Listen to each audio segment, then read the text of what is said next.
बेटी नताशा और अपने पति चेतन के साथ दिल्ली शहर में रहती थी। यमुना का हंसता खेलता छोटा सा परिवार था, मगर एक रोज यमुना के पिताजी और उसकी छोटी बहन मेघा उनके घर आते हैं और यमुना से कहते हैं, यमुना बेटी, अब तुम ही समझाओ अपनी बहन को।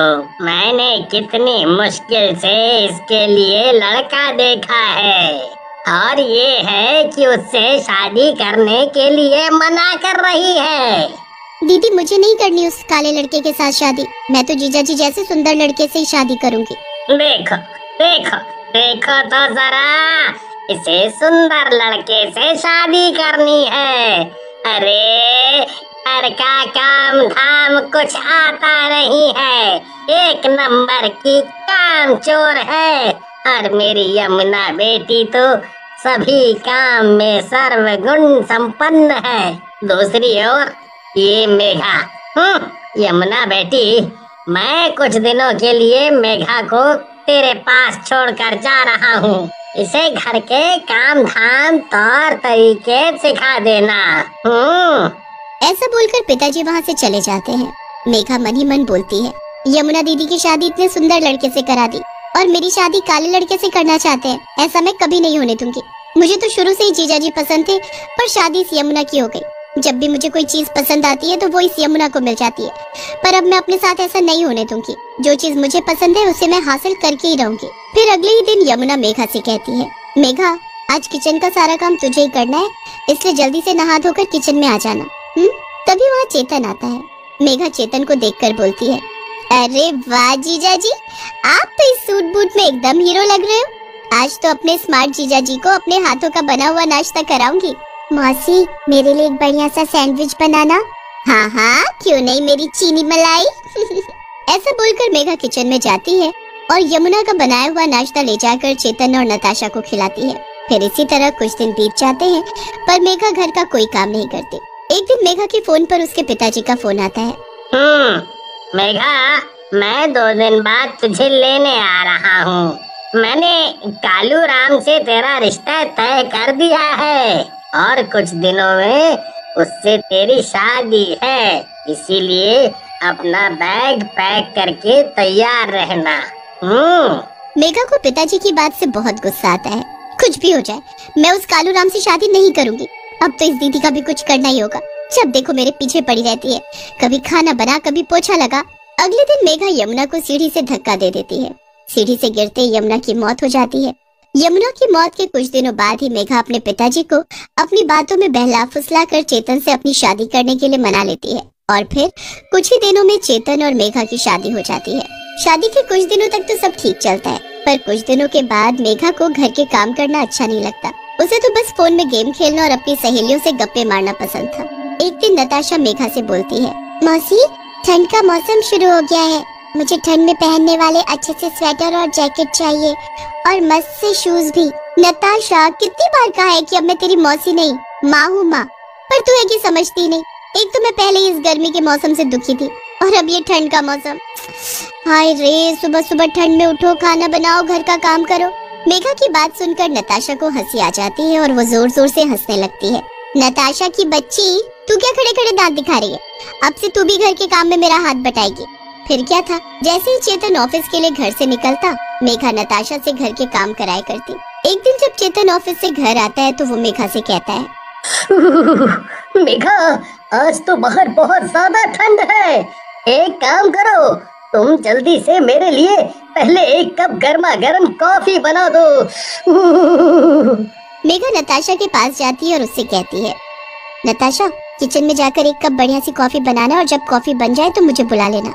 पर मौसी, मुझे अच्छी तरह से कॉफी बनानी नहीं आती। तुझे तो बस जुबान चलानी आती है, पर कॉफी बनानी नहीं आती। चल अब जल्दी से कॉफी बना, नहीं तो तेरे लिए अच्छा नहीं होगा। और हाँ, अगर तूने अपने पापा से कुछ भी कहा तो तेरी खैर नहीं। हाँ। नताशा बेचारी मेघा के डर से कॉफी बनाती है और जब कॉफी बन जाती है तो मेघा कॉफी ले जाकर चेतन को देती है।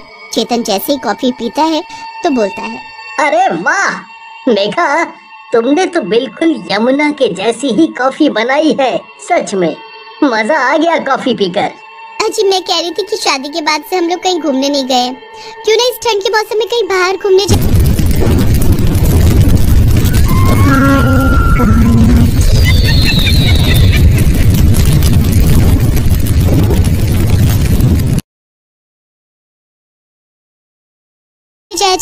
और ज्यादा ठंड पड़ने की वजह से नताशा की स्कूल की छुट्टियां भी आगे बढ़ा दी गई हैं। मगर मेघा, मुझे तो कल ही ऑफिस के काम से मुंबई जाना है, और वो भी 1 हफ्ते के लिए। पर तुम उदास मत हो, मैं मुंबई से आते ही तुम दोनों को शिमला लेकर चलूंगा। मगर मेघा, मेरे जाने के बाद तुम नताशा का ठीक से ध्यान रखना। अजी आप चिंता न करो, मैं मेघा का बहुत ही अच्छी तरह से ध्यान रखूंगी। फिर अगले ही दिन चेतन मुंबई के लिए निकल जाता है और उसके जाते ही मेघा नताशा से कहती है, नताशा बहुत मजे कर लिए तूने, अब जा जरा बाजार से सब्जी लेकर आ। मौसी बाहर तो बहुत ठंड है, इतनी ठंड में अगर मैं बाजार गई तो मेरी आइसक्रीम बन जाएगी। हाँ, और वैसे भी माँ मुझे इतनी ठंड में कभी बाहर नहीं जाने देती थी। बहुत बोलती है तू, अब ध्यान से सुन मेरी बात। अगर तू बाजार से सब्जी नहीं लाई ना तो मैं तुझे आज खाना ही नहीं दूंगी, और तो और तुझे घर में भी नहीं घुसने दूंगी। फिर खड़ी रहना बाहर ठंड में।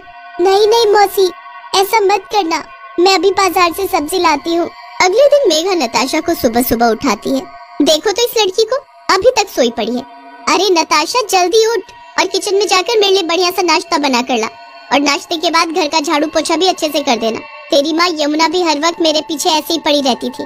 खाना बना, पोछा लगा, कपड़े धो, दिमाग खराब करके रख रखा था उसने मेरा। अच्छा है मर गई। फिर क्या था, बेचारी नताशा को मेघा के बताए घर के सभी काम अकेले ही करने पड़ते थे, और वहीं दूसरी ओर मेघा पूरा दिन आराम करती। नताशा किचन में खड़ी होकर रोने लगती है और रोते हुए अपनी माँ को याद करते हुए बोलती है, माँ माँ मुझे छोड़कर क्यों चली गई? मौसी बहुत बुरी है माँ, जब आप मेरे पास थी तो मुझे कभी घर का कोई काम नहीं करने दिया। मुझे आपके पास आना है माँ, आपके पास आना है। नताशा को बहुत ठंड लगती है, इसलिए वो नाश्ता बनाकर अपने कमरे में सोने चली जाती है।